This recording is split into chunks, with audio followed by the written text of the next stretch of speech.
Oh, shit.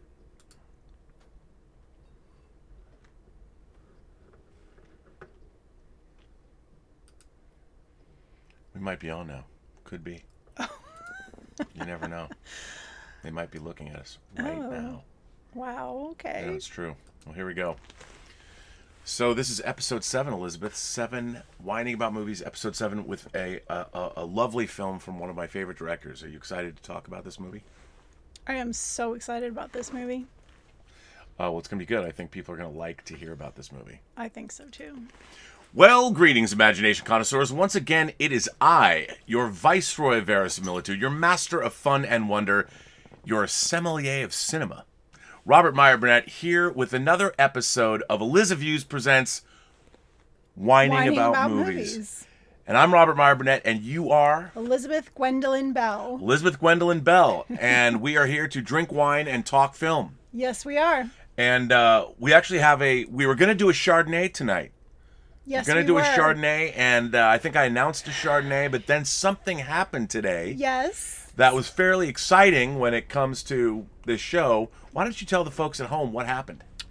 So, I signed up for Naked Wines. Ooh. And I got 6 bottles for $35. Wow.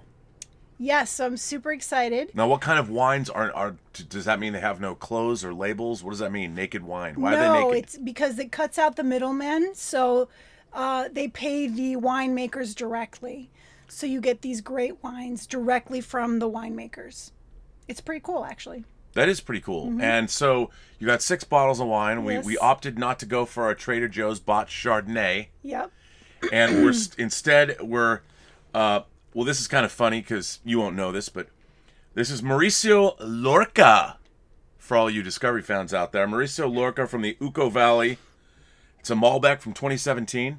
We haven't done a Malbec before. And why don't you tell them, where is that from? This is from Argentina. And my friend Julia loves Malbec, so... So here we go. And for those of you who want to see that label, I think it's time to switch the camera angle so I can show the folks at home the label. There we go. Mauricio Lorca. I wonder if this Lorca is actually from the Mirror Universe. Let's see. We're going to try it. I'll pour you some. Ooh, it looks quite lovely. Ooh. You're such a generous pourer. I believe in a generous pour. Life is all about, people that don't, a good bartender when they know you, they give you a generous pour. Yes. So we're toasting to tonight's Friday episode. Now that we know California's on lockdown till April 19th. Yep. So much for that Easter date. But here's to our fellow Californians. Yes. Cheers to all of you. Cheers. Mm.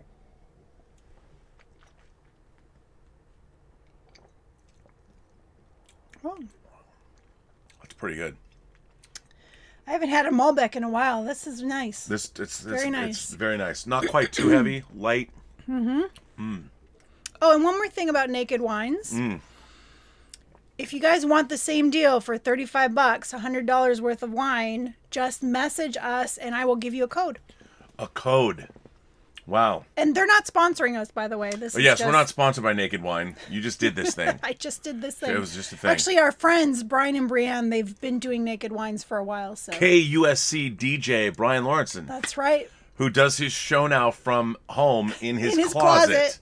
With his cat. KUSC, one of the great classical music stations on the planet Earth, mm-hmm. and our friend is a DJ there. So yeah, and I just saw on Facebook he's going to do a show with Dudamel. In his closet? In his closet. For real? Yeah. Wow, that's amazing.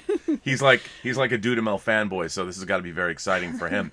Well, tonight, ladies and gentlemen, we have a very a special film from one of my absolute favorite directors working today.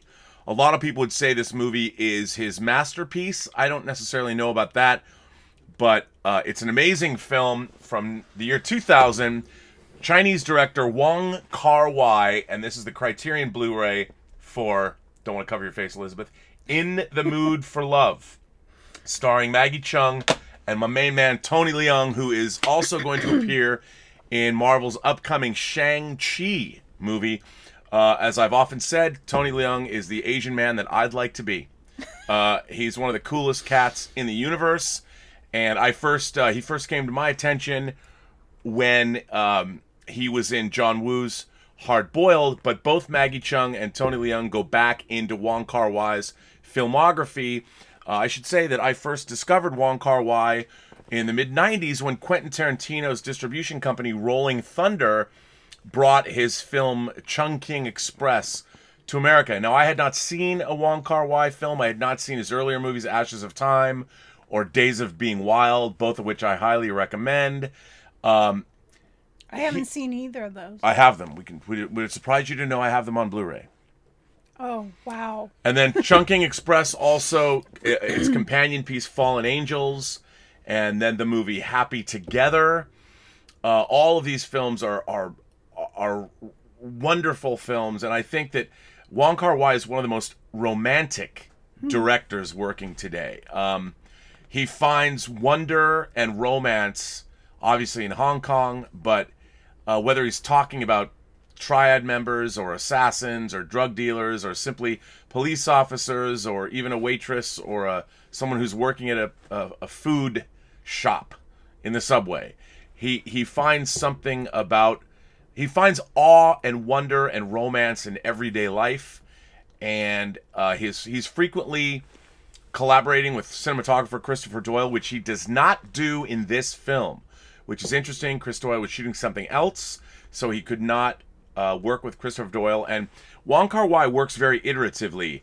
He shoots and he shoots and he shoots, and he's not necessarily, he's kind of finding it as he goes. It takes him a long time to make a film. He doesn't necessarily work on off of a traditional script. And as we knew from this film, delving into the special features, this film went through some changes. It was very iterative. They were going to have it take place over 10 years, but it doesn't. It starts in 19... Right. It basically, In the Mood for Love is set in the Shanghainese community of the early 60s in Hong Kong. There were a lot of mainland Chinese people that immigrated to Hong Kong, and they were called Shanghainese. And they had their own very insular way of life. They kept to themselves. Hong Kong mainland, Hong Kong's the population of Hong Kong did not talk to these people very much, so they had very close-knit communities. And In the Mood for Love is set in one of those communities in a building. Tell us what happens in The Mood for Love. Yeah, so it's set in the 60s. 1962. And the first thing you see is this beautiful woman in this gorgeous dress. And it's just, the setting is amazing. The clothes are amazing. The whole feel of this movie is just absolutely beautiful. Well, it's like every image, every shot is a painting. It is. It's like a painting. It's just beautiful. It's elegant. And Maggie Cheung is one of the most beautiful women in this movie. Gorgeous. She's a gorgeous woman, but in this particular film. Yeah, and Tony is pretty hot. He's the man, dude. Tony Leung is the man. Wow. Yeah, so beautiful people. This was a very lovely film. I really enjoyed it. What's really interesting is Wong Kar-Wai talks about on the Criterion Blu-ray how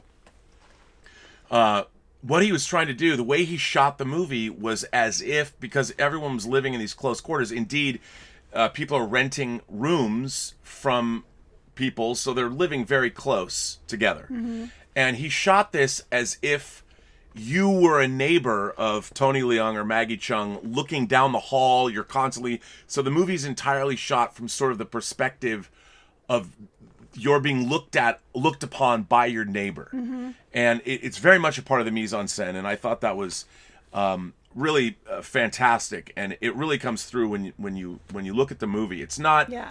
It's... Even though this movie is incredibly stylized, it also has peak verisimilitude. You absolutely believe every frame. Absolutely. Yeah.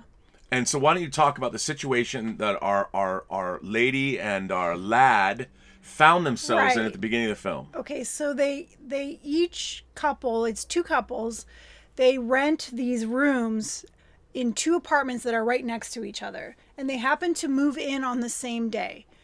And as the film goes on, you learn that the spouses are having an affair. And so these two people find out that their spouses are having an affair. And it's all about how they deal with their feelings about that. So they end And their up burgeoning feelings for one another. right, but that kind of grows over time, and the pacing is very slow, and it's you feel like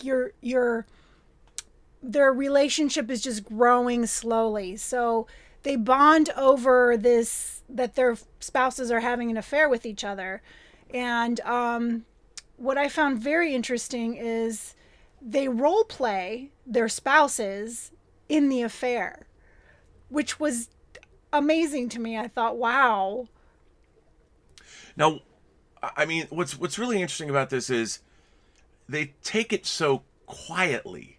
Yes. It's like it's very matter of fact that they've discovered this affair, and they don't seem angry about it. It's more like they're in the midst of this existential crisis that they don't want to share. Really, there's not a lot of anger happening. Yeah, it's more sadness, I think. Yeah, it's this, and they don't really know why this has happened to them. Right. They don't quite. They know that they might have failed, but then they're so proper that they don't themselves actually physically have an affair themselves. No, they But don't. I feel like emotionally they are very bonded. And there's a yearning in every frame of this movie. I Yes. mean, even this is a movie that you see where, unlike the sexuality in, say, Betty Blue that we've talked about, if their pinkies touch in the back seat of a car, you're like, oh, yes, finally. And then of course when Maggie Chung takes her hand away, Yes. you're just going, oh Yeah. man. I mean, that's one touch is what you're going, oh, just hold hands for a minute. Yeah. And the evocation of yearning in this movie is palpable, and it's just, you so want them to kiss or hug each other or do something. Yeah. I mean, every frame is just full of that, and you as a viewer, you so want them to be together. Yeah, I mean, they deserve to be in love. And do you think they are? Do you think they're in love with one another? I definitely feel like they fall in love with each other. But because she's so proper, and she, it's the 60s, she won't go there. He would, I think. But he doesn't either. He doesn't. Because he's my push man, her. Tony Leung. He does not push her. No. And he wears the clothes in this movie, not just the clothes were amazing. The Maggie Chung's dresses in this film are, I think her wardrobe might just be my favorite wardrobe consistently of any woman in any movie ever. Absolutely. With these high necked collars, and her. What do you think, as a hairdresser yourself? What do you think of her hair? Yeah, the hair was perfect. I mean, totally 60s. It suited her. She was gorgeous with this hair and the dress, and so proper. And well, one of the things when you watch the special features on the Criterion Blu-ray, let me just say, are outstanding. There's a documentary on the making of this movie. There's an interview at the Cannes Film Festival with Wong Kar-Wai.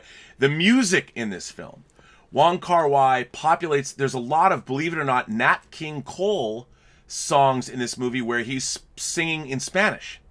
yeah. And they're just the music is The music is hauntingly beautiful. And then there's 60s Chinese pop songs that are great. There's the Nat King Cole Spanish songs. Apparently Wong Kar-Wai, he remembers all this from his youth. This movie is very much about the China of his youth, and he talks about the fact that we wouldn't know this, but people that are Chinese know that food is a big part of this movie.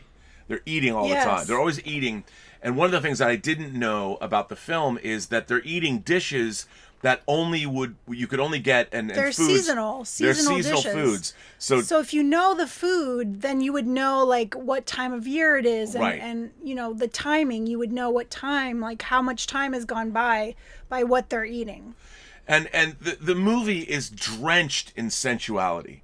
I mean, Yes. it's the colors, the movement, the music, the food, but there's no it's smoldering heat between the two of them. Yeah. But there is no overt sexuality. No. But I think this movie is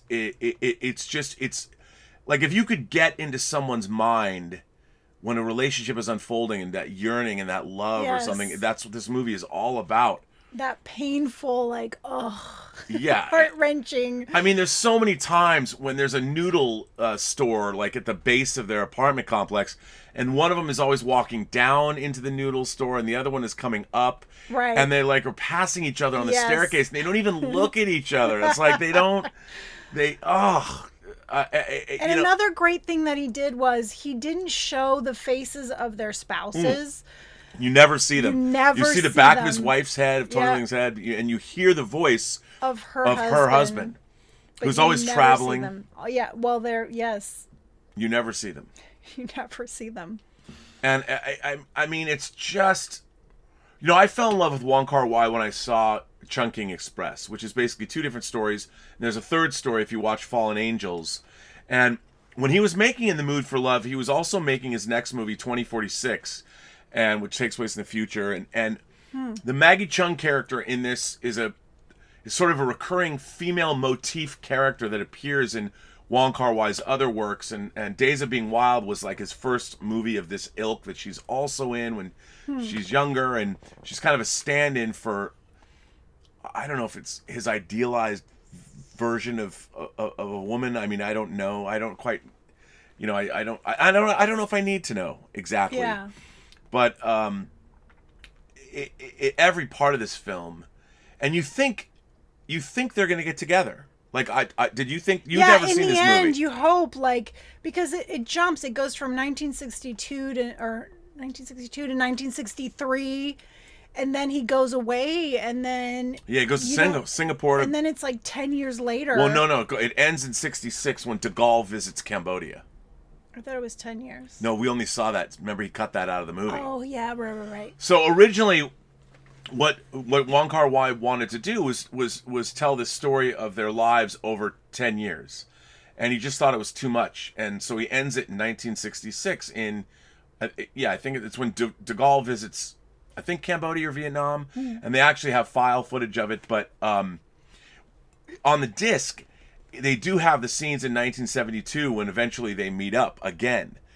But the way he got rid of all that, I think it's really interesting because you get a real sense of his workflow and what he was trying to do. And we were watching these scenes that he cut out of the movie, but they're on the disc of when they never hook up. Like they never. She stays married. Once he leaves, they never see each other again. And the last scene is so beautiful. He tells his friend. Should I say the last scene? Or I mean, they go to it's shot in Angkor Wat. Yeah, so a little bit previous to that, he's telling his friend about how, where do they do this? I don't remember. But, well, he goes to Singapore to be a reporter. Right, but he's telling him about how some people, I don't know who it was, when they have a secret, they carve a hole in the tree. And they tell the secret in the hole, and then they plug up the hole with mud. Right.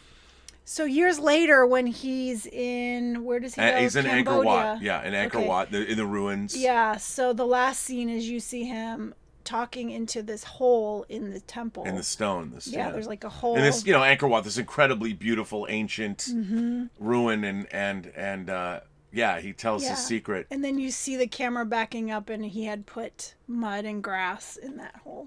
That was so heart-wrenching. Well, I mean, it's just, if you're a romantic, I think you and I are both sort of hopeless romantics. You can't not love this film. I mean, it just washes over you.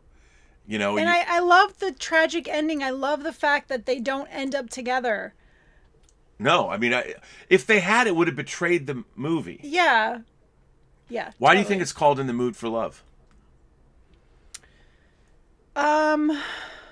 I don't know. Why? I'm asking you. Like, I mean... Well, because I feel like they weren't loved by their spouses. Right. And they were in the mood for love, but then never really... Well, that's the whole thing. I don't think... The way the movie ends, it sort of insinuates that they resolve themselves to their fate. Like, I could imagine Tony Leung, this was the great love of his life. Yes. You know, he the love of his life. But what's really interesting in the deleted scenes, when they went into the 70s, which he cut from the movie, he has a new wife. Right. He has a new girlfriend that goes to meet his wife. Maggie Chung. Yeah, it's a new wife. Like, he's been divorced. New wife, yeah. He's got this who I didn't like at all. Yeah. I was like, my man did not do well with her. Get rid of this. Well, I mean... And she's upset because she knows all about Maggie Chung. And she knows that she is not the love of his life. And she knows he's obsessed with somebody else. And she gets very upset. Even though this was cut from the film, I think it's worth talking about because they did include it in the disc to show you what wasn't in the finished film. And you and I didn't like these scenes. I thought it was very pedestrian. I'm glad they're not in the film, but I kind of glad that we saw them. Right. No, it's interesting because you see his process. I mean, you see that he shot all this stuff, and it's not like it's badly shot or anything. It just it takes out. It changes the whole. Yes. Film. The whole film. Yeah. No, the tragicness of it is just beautiful. That's the poetry in it. It's just tragic and beautiful. Like they never will be together. Well, they can't. I mean, they can't be together. I mean, that's kind of the way I saw it, is they can't ever be together because, you know, some loves are just not meant to flower, to blossom. Well, I mean, they could have made it happen, but why they don't. Didn't they? Why? Because of the times, and she was very proper. She stays with her husband, and even has a child with him. Mm-hmm. Another thing that we don't really know. Oh, I guess we do hear about that in the movie. We do hear that she's married and has a child. That she has a child. Yeah, you see the child in one scene. Yeah, but I don't think in the finish. Oh, you see it in the finish. You do, yeah, for a split second. So okay, so and yet, so she's resolved herself to continue on with her marriage that isn't necessarily great, because that's what was expected of you of the time at the time. Right. And how did you feel about that? Like, did you feel that? Like, I felt they were both people out of time. Even though it's set in 1962, these were like old souls. I got the idea that they'd been traveling, you know, through the cosmos or whatever, and they were destined to forever be like ships passing in the night. That's why I loved it at the end when he's at Angkor Wat. Like, I got the idea that, I mean, we know this because deleted scenes showed us why he was Angkor Wat, which they cut out of the movie. But the way it exists now, the fact you go to 66. He's obviously there because he's covering the story of de Gaulle. Right. So he's covering it as a journalist, but he goes to Angkor Wat, and I always got the impression when I first saw this movie, I'm like, he'd been there before, like decades ago. Like if he was reincarnated or something, he was drawn to this place of this ancient place, and it had all this history, and nobody was there but him, and that so he was free to tell his. Like, that was the only place. He couldn't just walk into any tree. He had to go to Angkor Wat and find that hole and whisper his secret. Yeah. And there's a monk watching him do it. I thought that was cool. Yeah. Yes. So, ultimately, now you didn't know anything about this. You said you loved the movie, but did you like it when you were watching it? I loved every moment that I was watching it. I mean, it was just beautiful. Every scene was beautiful. The whole mood of the film was wonderful. I loved the pacing. I mean, some people might find it slow, but you really get the sense that this relationship was developing over time, slowly and cautiously. I loved every moment of this film. There wasn't a moment where I was like, I'm bored. I hope this ends soon. Never.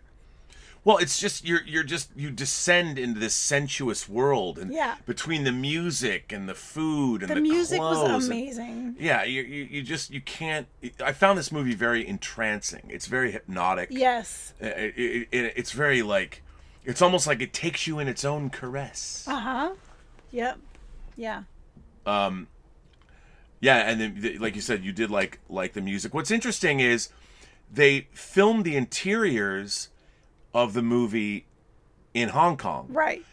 but the exteriors, that Hong Kong of 1962 doesn't exist. No. So they actually filmed in Thailand. And yeah, they had to film the exteriors, the streets in Bangkok, which I thought was really interesting. That's the only place they could. But it felt really authentic because they were walking on the streets and you see the. Not that we've ever been to Hong Kong, but no, but I mean, but it's a movie. It felt old. It like the '60s, and I mean, yeah, it was amazing. Just the whole feel of the film was, you really felt like you were going back in time. Yeah, I find all of his movies that way though. All of his movies are very. He even did, for those of you who Ip Man, if you've seen the Ip Man movies, he made a version of Ip Man. There's now 4 Ip Man movies, but if you have seen those, he made a movie called The Grand Master that also deals with Ip Man, and it's equally sensual. But all of his movies, I mean, whatever, I would start with Days of Ashes of Time's good, but Days of Being Wild and Chungking Express and Fallen Angels. I'd like to see those. Ugh, they're so good.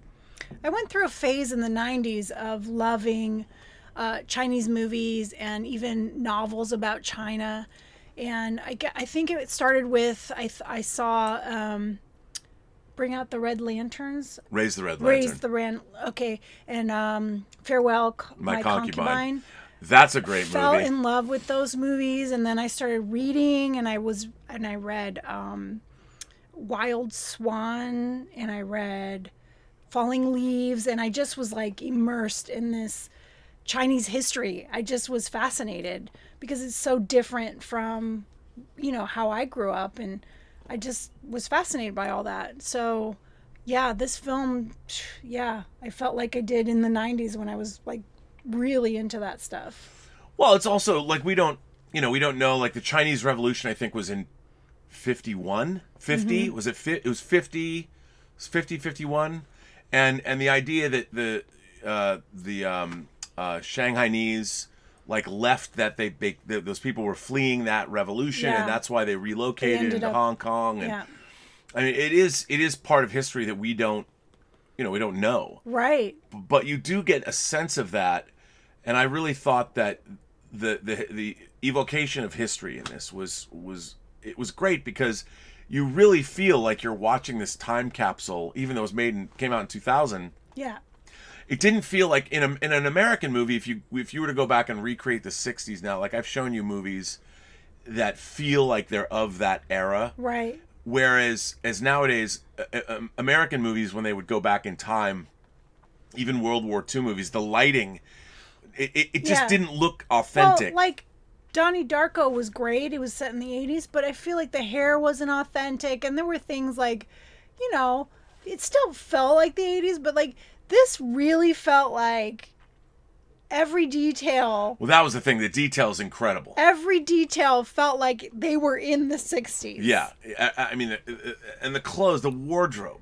I mean, you can't say enough about Maggie Cheung's dresses in this movie. She was gorgeous. I don't know how she does that hair every day, though. Well, I mean, somebody did it for her. Well, I know, but I mean, that was what the women of China, what the Shanghainese ladies did to make themselves look that good. That was a lot of work, man. That was a lot of work back in the 60s. So I think all over the world, people in the hats off early 60s were doing their. Yeah, I think it was great. I missed that. I mean, every time you're watching Tony, they went to the salons once a week and had their hair set. I mean, I want to dress. I mean, I'd have to like lose weight and get all in shape, but I love Tony Leung's his suits and his ties. I mean, yeah, he was. That guy, I love that guy, and this is again peak Tony Leung. I mean, you can't. Very handsome, very dapper. So dapper, and that was all part of it. I mean, I just liked watching him walk around. Well, I like watching him walk around in those suits, man. And then she would show up in these dresses, and you're like, I think these two people. I just want to watch these two people walk around Hong Kong and eat food. Like I just want to hang out with them. Even though they're not really, there's a lot of silence in this movie. It's not like they're loquacious. Yes, and it was all about their their body movements, that's how they communicated. Right. It wasn't really words. It was like, Well, they couldn't risk somebody hearing them. right. You know, they weren't ever going to be seen. Like Maggie Cheung was not going to allow any impropriety with Tony Leung. Yeah, well, when she got stuck in his bedroom, Yeah. and that was it, she's like, I can't see you anymore. Yeah. Yeah, I mean, that was I mean, who would have thought that you're just waiting, like you as an audience member, just waiting for them to just a peck on the cheek, or Yeah. just. I mean, this movie just makes you. Yeah. It just makes you so want them to just touch at all. Mm-hmm. It's not like you want them to tear their clothes off or anything. It's just you just want to see some bodily connection and warmth Right. between the two of them. Yeah. There are a few moments, like No, when there she are. puts her head on his shoulder. Well, that stuff was so great, but but there was an innocence to that too. Totally. I mean, it was almost like they constantly had chaperones or something. Like they had an arranged marriage. Yeah. And they were like in Godfather 1 when Michael Corleone goes to Italy and he's courting Apollonia. And there's a great scene where they're walking up the trail together, and then you see right behind comes both the families are following them up the families and Michael Corleone's bodyguards. I mean, Yeah. they can't have a moment. It's almost like they were being chaperoned the whole time. Well, they knew there were eyes watching all the time. And that's why it was shot. I think that's why Wong Kar-Wai shot it the way he shot it was Yeah. because it was always as if they were being observed by others. Right, and then she gets lectured by her landlady, and she's mortified. She's like, "Oh, I can't see you anymore." Mm-hmm. It was amazing. Yeah. And it's just, you know, there's no one else. I think that can turn the everyday, real life. I mean, all these characters have sort of an inner life to them. All of Wong Kar-Wai's characters, and he maybe that's why I love his movies so much, because I always say every person you meet has a story to tell. Yeah. It's like that's what Wong Kar-Wai does. He finds these stories of people that you might not look twice at in the street, but they're going through these epic emotional journeys. You really connect with them. Like there's a connection that you have with these. He makes you fall in love with these people and their plight and the things that they're going through. Like I totally felt what she was feeling. I actually was basically in the same situation. So, You were yeah, dating totally. Tony Leung? Yeah, I wish. Just kidding. Yeah, no, I know that kind of marriage. So, yeah, I totally connected with this film. Well, most of the time that we were dating, you've been married. Come on. No, it's not like that. I mean that. So, like, how would you explain? Like, I know we could never show your mom Betty Blue, but could we show your mom this my movie? mom would love this film. She would love it. Do you think she's watching us now? No. Oh, well. So, I mean, I think you can show this movie to just I about would anybody. totally show my mom this movie. And so, in conclusion, what else? How would you explain this to somebody who's if somebody said, "Well, why should I watch?" Like, my imagination connoisseurs, this is not their normal bill of fare. Like, I think people would be surprised. Like, you were surprised I own these movies. I know. I was like, this whole time that we've been together, this movie has been sitting on the shelf, and I have never seen it. And this is like totally my kind of movie. And I have lots of movies like this. Are you surprised that I have these movies? I'm not surprised. I know that you appreciate these kind of movies. I'm surprised you waited this long to show me this movie. Well, we weren't doing whining about movies yet. That's true. And I hadn't shown you Betty Blue, and I certainly hadn't shown you Possession yet. Right, Possession. Well, it's all about every movie's about human nature. It's all about the stories. There are 10,000 stories in the Naked City. This is but one. Yes. I mean, you know what? If they lived in Berlin in the early '80s, maybe this story could have been happening concurrently to Isabella Gianni and Sam Neill. Right. Yeah. That would be weird. It might. Well, it could be, but you never know. Trying to combine those two movies, that would be. That wouldn't work. You don't think it would work? Mm-mm. No. Well, but you like this better than Possession. See, like, they're opposites. Those two movies are opposites. It's like they're both about affairs. Yeah. and one deals with it by going crazy, and the other one deals with it by just dealing with it. Well, that's the thing. I mean, we're like I told you, this is these 4 movies. It's just like a subset. I wanted to show you movies about sort of Right. obsessive relationships. I mean, Right. this was an obsessive relationship movie. It's just that the obsession was quiet and Yes. reserved, but it was not histrionic, and you're Right. not screaming and yelling. Well, this was a fun week of movies, I think. Well, we're not done yet. Oh, right. Yeah, we're not done There's yet. one more. There's one more, which I haven't decided upon. I was going to make it Love Exposure or Guilty of Romance. Well, I'll let you Science decide. movies. I haven't decided yet. Maybe I should pick. No, because you don't know these movies. But maybe there's a tragic, romantic something that I could find that you haven't seen. Okay. All right. Well, if you can find that, I mean, the Yeah. audience could pick.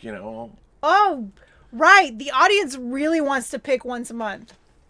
Yeah, I but was told this repeatedly. All right. Well, if They they would have, love to pick once a month. They got to throw some suggestions out. I mean, hang on. Let's see. Ooh, he's open, guys. Let's see what people have to say here. Paul Gilmore sends in a tip and says, "I figured it all out, Rob. AMC, Regal, Cinemark are going to buy up all these abandoned drive-in lots, shut down their indoor theaters, and open up drive-ins. I'm a goddamn genius. But seriously, would that be financially feasible? Probably not. I don't know. I just don't think that I don't think our era, it was an evolution. I mean, drive-ins go hand in hand with American car culture, and there's something about, kids make out in cars. Now you've got Pornhub at home on your phone, and I don't know. I mean, I like drive-ins. I mean, I like theaters better because, even if you're listening to now, you can listen to the sound on your FM radio. I do prefer the movie-going experience. I just don't know that. I think drive-ins were from an era. I don't know if you could bring them back. Yeah, but now with the social distancing, like, we can't go to theaters. So I think what he's saying You can't go is, to like, drive-ins either. They shut them down. Why? Why would Drive-ins they in LA were shut down. Everything was shut down Everything, today. but I mean, drive-ins were shut down a couple days ago. Oh, well, today you can't even go hiking. Nope. The trails for all of you people that hike Runyon Canyon no longer. All No the trails Runyon are Canyon closed. for All the you. beaches. Everything's because closed. people were not. People were not paying attention. Runyon Canyon still looked like it always looked. All of those out-of-work actors jogging, hoping they would meet somebody up on that Runyon Canyon hike. That would discover them. That would, who knows? Networking on Runyon. Where's that movie? Cast Graphics sent in a super chat and says, "Hello, everyone. Happy Friday and cheers. Glad you guys got some toilet paper." Yes. Laugh out loud. Well, We did. We got toilet paper. Augie Hernandez, who was watching this show on Wednesday night, Yep. he hooked us up. Hooked us up, and we have lavender toilet paper. Yes. Yes. It smells of lavender. Yeah, it's wonderful. It was great, and wipes too. And wipes. It was great, and that was. I'm gonna put up a video, by the way. I did as we were going there. I made a little video that I shot of Augie, and I have to say that Augie, Augustine, family-owned business. I was talking about it today on Robservations. They bought their market, the Corner Grocery, spelled with a K, in Bell, California. So patronize their store, and I met Augie's dad and shot a little video in their store. And it's a family-run business, 40-year-old local grocery store, charming place. And it was a 100-year-old building apparently, and it was great going down there. I mean, I would never have met Augie, and he reached out. Thank you, sir. Let's drink to him. Cheers Yes, to Augie. thank you. But it was just a cool thing to do. And once again, every person you meet has a story to tell you have yet to hear. And I got to hear that I met a cousin of his, and you'll see the video. But that was great. I love that. Yeah, it was very cool. It was a fun trip. It was a fun trip. Claudius sends in a tip and asks, "Bonsoir, mon amis, mon ami. Comment que va? Nous amons in the mood for love. We started rewatching Vertigo immediately afterwards. Wow, tragic. Do you think Mr. Chow and Mrs. Chan consummated their relationship in the Red Room? The Red Room. In the Red Room, Pensies? What does that mean? You think? I don't know. I don't know. It looks like penises to me. I don't know if that's what it means. I don't speak French. I don't think they consummated their relationship. No. I really don't. I don't think so. I don't think that they did. Do you? No.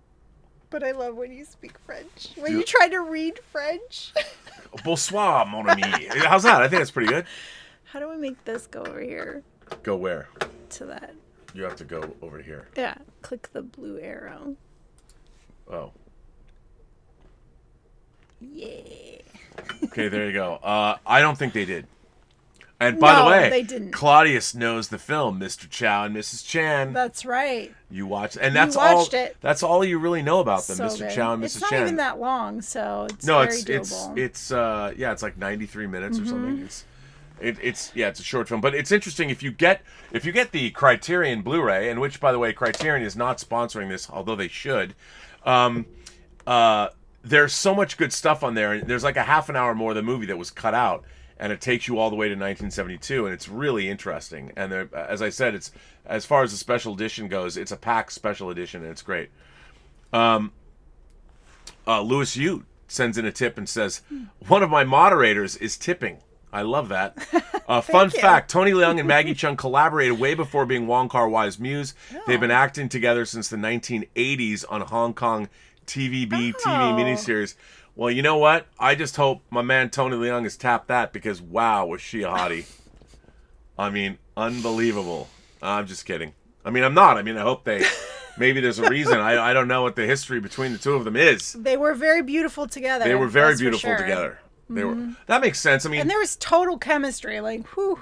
Yeah, because chemistry was. They know each other. I mean, that makes sense. I mean, the Hong Kong. You find that out, Louis. That doesn't surprise me, because the Hong Kong film community, those actors all have to know each other. I mean, everybody kind of knows everybody, and you know, when you think about all the directors, I don't know about where Wong Kar-Wai, his history, but you know, you go back to directors like Tsui Hark or John Woo. You know. Peking Opera Blues that Tsui Hark directed. I mean, they all kind of knew each other. I mean, that industry was small and probably obviously very vibrant. And the fact that you get directors that are as diverse, Ringo Lam, who passed away recently, so many great talented filmmakers in the movies and TV shows they're making, really amazing. And how diverse all of these directors and actors were. I mean, they could jump into wuxia movies and then go into a romance and then a Chinese triad film. I mean, it's like French actors. Like, there's only a handful, and so they're like in every movie. Right. Yeah. No, it's true. That makes sense. I mean, they grew up together, I guess, and I think their that relationship. I don't know if they could have. I mean, it would be interesting if they didn't know each other before they played the movie, but knowing that they know each other, they were able to, I think, be so evocative. And I wonder what the relationship was in the miniseries. Oh, I don't know.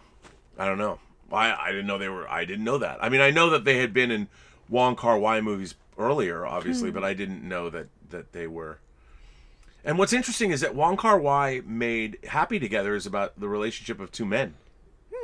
So that is also it's different than this, but it's still it's a great movie. He's just I love him. There's nobody working in film. I would really like some of his other movies. I'm excited to see some of that. Yeah, they're all good. Maybe that's what we'll have to do is this show will morph into like, well, we'll watch 5 directors. We'll watch 1 week. Oh, right. Like 5 movies from a director. Yeah, that would be cool.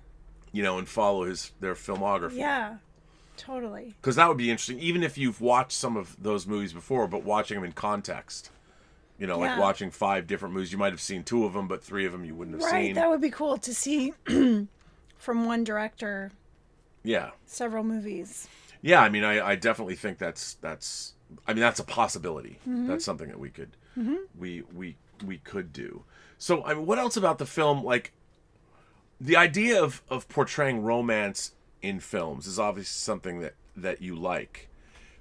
But there are a few movies that... I like tragic romances. That's why this one really like... Well, same with Betty Blue. Yeah, I love when they end tragically. Don't Possession ends tragically. Yeah, but that was like over the top and pretentious. Oh, come on now. Come on now. No. Okay, so tragic romances. I mean, look. Yeah, like English Patient. Oh my God. Well, and you know, so one of my favorite movies of all time is The Umbrellas of Cherbourg. Oh yeah. Which is one of the great tragic romances of all time with my girl Catherine Deneuve. Yes. So I mean that is unbelievably tragic. Mm-hmm. Anything with a tragic ending, and yeah, that's right up my alley. But why do you think you're attracted to tragic romances? What about tragic romances? I don't know. I love that feeling, that achy, like, oh, this is so sad. Achy breaky heart. Achy breaky, like, oh. I love that. I don't know why. Well, yeah. Well, why do you think that is? Like, if you had to psychoanalyze yourself and put yourself on a couch, jeez. And if you were your own therapist, what is it about that attracts you? I feel like it's probably cathartic. Like it brings out those feelings that, you know. Well, no, what feelings? You got to explain this. Trying to learn something here. Well, I can say that I really related with the Mrs. Chang. Mrs. Chang. Mrs. Chan. Chan. Mrs. Chan. I feel like, yeah, I don't know. But when you say that, what does that mean? Like she was actually, I thought she was a prisoner of the time that she lived in. Like you said, she has to be proper. She would never go out of the house looking anything less than $1 million. Right. And that was part of that time. Mm-hmm. You know, and I think that there was something to be said when people, you know, now there's a casualness to our culture. I feel that by dressing up, by having a formality like that, I've never known that in my life. I mean, you know, I'm wearing a McClunky t-shirt. I mean, but I would love to have lived. I mean, I guess you could do that, but I wish our society had that sort of formality. That was the one thing I liked about Mad Men. Right. You know, they're always wearing these 3-piece suits. Yeah. They had to look like $1 million because they were representing their. Mm-hmm. You couldn't be a Madison Avenue ad man by not looking. Yeah, I'm always more attracted to that. Like, I've never really been a sweats kind of person. Right. I always tend to like wear nicer. Yes. No, that's clothes. true. And I grew up pretty conservative. No. And so like I could relate to that feeling of needing to be proper, and you know, I was married for 17 years and I felt like, you know, that was a commitment that I had made, and I felt like her, like I couldn't, even though I was unhappy, I couldn't break that. Wow. So until I, you know, decided I had enough. Right. Do you think Maggie Chung would have ever said would Mrs. Chan ever say she had enough? No, she didn't. But see, she was in the 60s and 70s, and, you know, my situation was now. Right. Well, it's interesting because, you know, a lot of my parents' friends when I was growing up, I knew a lot of my friends' parents because you're always over at their houses, and a lot of the parents that I grew up with got divorced all like within the same 5-year period of time. Wow. And I feel that the changing morality of the day had a lot to do with that. Once it was sort of the stigma was gone, or the kids were sorted, then people could move on. And like, you know, my mom has friends now that are her age that are in their 80s that I watched when I grew up. They were with one person, now they've been with another person, except one couple, and it's been interesting to see. And I think that maybe the reason that Wong Kar-Wai was so attracted to this period because it was his youth, but he also knew it was a transition point. I mean, this was sort of the end of an era, and not only were the Shanghainese, they had come over from mainland China to live in Hong Kong, so they were a subset of a subset of a subset in this environment. So it was sort of like this hermetically sealed place that they existed in. So it was a very specific time, a very specific place, and Yeah. so they had like double the rules. They did. So it was interesting. Roberto Suarez sends in a tip and says, last winter I visited my daughter in college in San Francisco. I showed her and her 3 roommates The Umbrellas of Cherbourg. Yes. They became instant fans. I love that movie. My man Roberto with the Yeah. good film taste. The Umbrellas of Cherbourg, if you guys haven't seen Jacques Demy's, as a matter of fact, it would make a great double bill with this movie. I agree. It would make a great double. Yes. The Umbrellas of Cherbourg is one of the most romantic and yet tragic movies you'll ever see. And it's an operetta, basically. The entire movie is sung. They sing the entire movie. Yeah, they sing the entire... It is... And it's also like this movie. I mean, it's very stylized, and the colors... It's not... It's... This movie set firmly in the real world. The Umbrellas of Cherbourg is sort of in a dreamy... In a dreamy, romantic world that's slightly removed from... Yeah. I mean, she works at an umbrella shop in Paris. Right, and they're singing every word. Yeah, so. yeah. But in a way... But it's also beautifully tragic. It's beautifully tragic. Oh, the end of that movie. Oh, it kills me at the gas station. It kills me every time. Kills me every time. But those very similar though. Very similar. So again, I don't think I've got an answer from you that I accept or understand about why the tragic romance thing. What is it about unrequited love that becomes so powerful? You know, I know because you could relate to it, but to relive those stories over and over and over, I mean, don't you want happiness? Don't you want erotic fulfillment and then people live happily ever after? Happily ever after is overrated. It's not realistic. How many people live happily ever after? I don't know. I feel like these I'll tell movies... you on my deathbed. These movies make you feel your feelings so that you can actually deal with them. I don't know. Well, no, it's true. I mean, I think most people have unrequited lives. Yeah. You know, we all lead these lives of quiet desperation. And romance is the easiest thing that we can always look to and go, I failed here. Like, this was something that and Tony Leung was never going to forget this. Right. Like, Mrs. Chan, she's going to move on. The women always resolve themselves to their fate. Well, it's not that she moved on. She just decided that... Well, yeah, she made a decision. Her life is what she is going to have to do. And she's now a mother and all that. Yeah. But Tony Leung's never going to give that up. He's going to be that. He told that secret. He went to Angkor Wat. He's going to be haunted by her forever. I think they both were haunted forever. Yeah. They just dealt with it in different ways. Even though she resolved herself to her fate, she agreed. She's like, okay. Oh, yeah. Deep inside, she's like missing him and longing for him, for sure. All right. She just dealt with it in a different way than he did. Claudius, our man Claudius, tu sais quel d'auteur il chante? Le chant voûte, Sound of Music? Sound of Music. Loosely based on a real story. What can be better than Nazis as villains? Julie Andrews and Christopher Plummer. The music shot on 70mm, partly in Austria. Yeah, let's talk about Sound of Music. I don't want to talk about it. I don't want Sound of Music. You don't want to talk about it because why? No, because it's not part of the show. We're talking about In the Mood for Love. Because why? Because you haven't seen it. Yeah, but now it's going to be this... You know, if we're going to have a running joke, it should be for something other than... Something that isn't like one of the most beloved classic movies of all time. That you have not seen. Yeah, but that's okay. I mean... No, it's not okay. It's okay. We all want Rob to see Sound of Music. Right? I'm sure it's a lovely movie. I mean, it won Best Picture. It Robert is Wise. a very lovely movie. And, you know...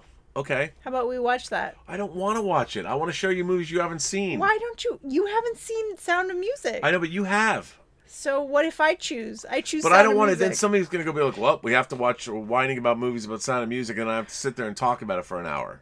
Yes. But that's not fun for me. But everybody wants you to talk about the Sound of Music. No, they don't. It's become a running joke. They just want to torture me by making me watch it. No, they actually want you to watch it.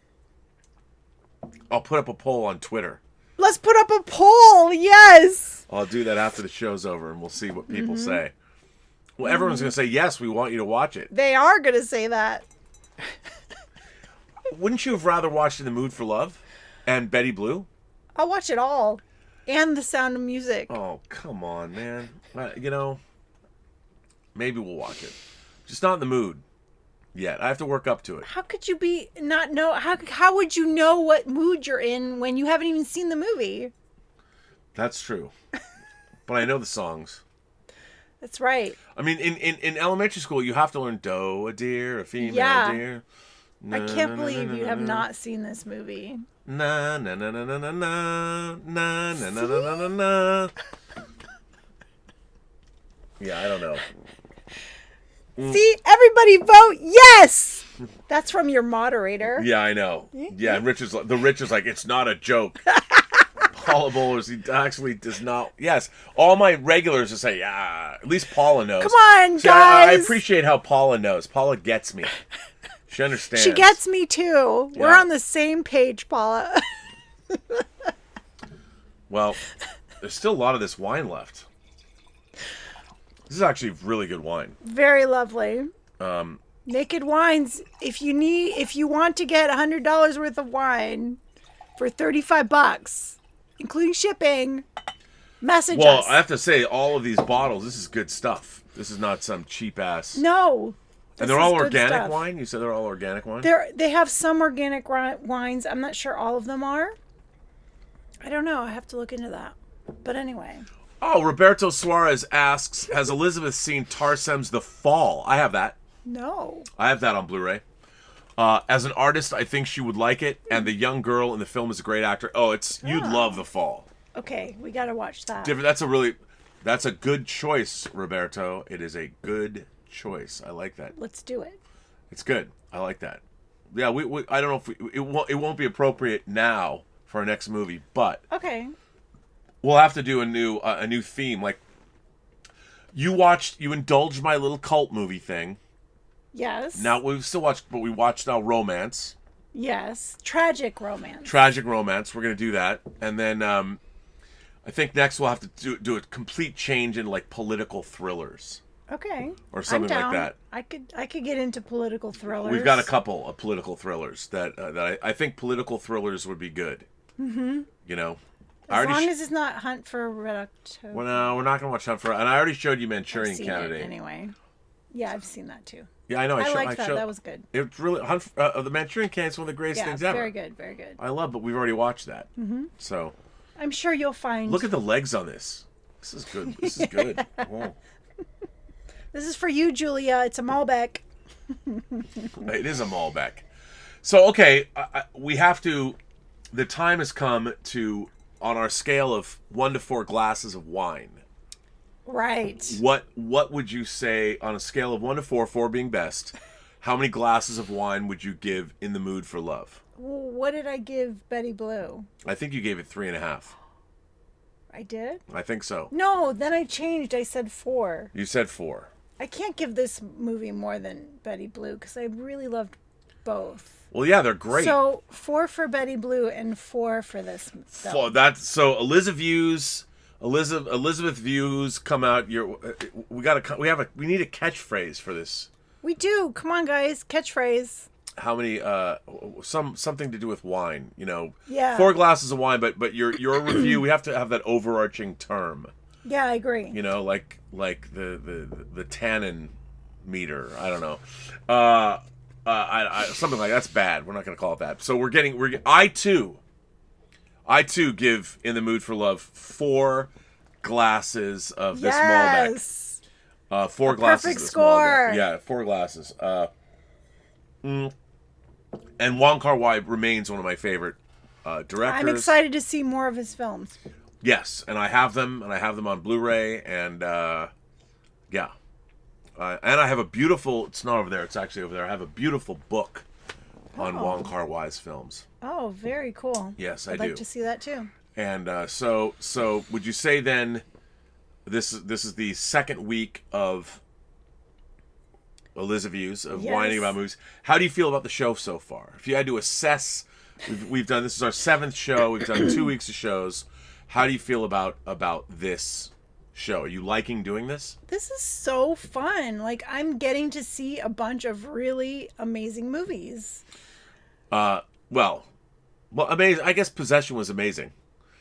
Well, yeah, it doesn't mean, like, just because I didn't like it doesn't mean it wasn't a film that other people appreciate. Right. So I'm excited about seeing... 4 bottoms up. That's pretty funny. That's right. 4 bottoms up. Bottoms up. 4 bottoms up. That's a great phrase. That would be the bottoms up score. The bottoms up score. Yeah, we'd have to have the bottoms up score. I like it.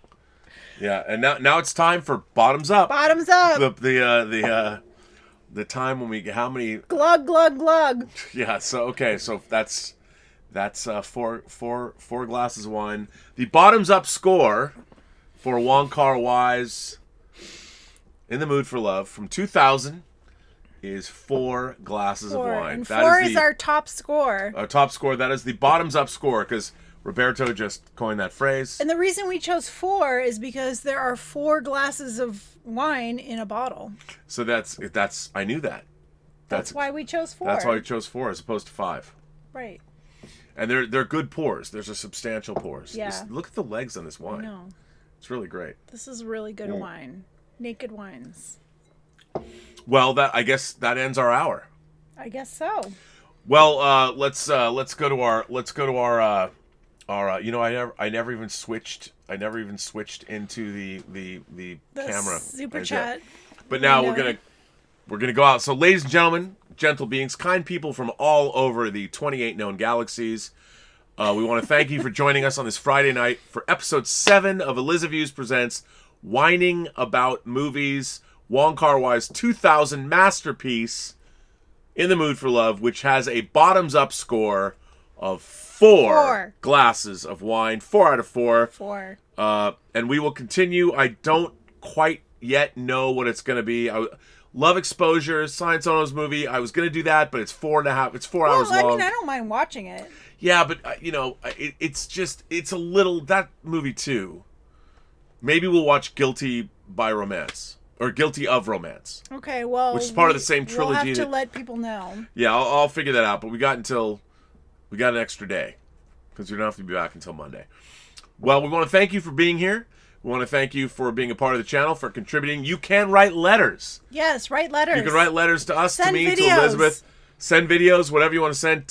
Send it to us right down there to the Burnettwork, or find me on Twitter or Instagram. Where can people find you on social media? So my Instagram is egbell, Belle. My Facebook is Elizabeth Bell, ELYSABETH, BELLE. And Twitter's the same, Elizabeth Bell. All right. And remember, every person you meet has a story to tell. What? All you have to do is listen. No, that you have yet to hear. That you have yet to hear. Every person you meet has a story to tell you have yet to hear. And what? All you have to do is listen. All you have to do is listen. That's right. That's right, ladies and gentlemen. I hope everyone is staying safe. Stay safe, everyone. I mean, now that we're sequestered away till the 19th of April, we might have to start doing these shows every day, but I can't just be on the internet for the rest of my life. I have work I have to do. Well, this is your work at the moment. I guess it is. We're not going anywhere. Yeah, why not watch movies and talk about them? Yes, and drink join wine. that wine club. Oh, if anybody's interested in this wine club, it's really good.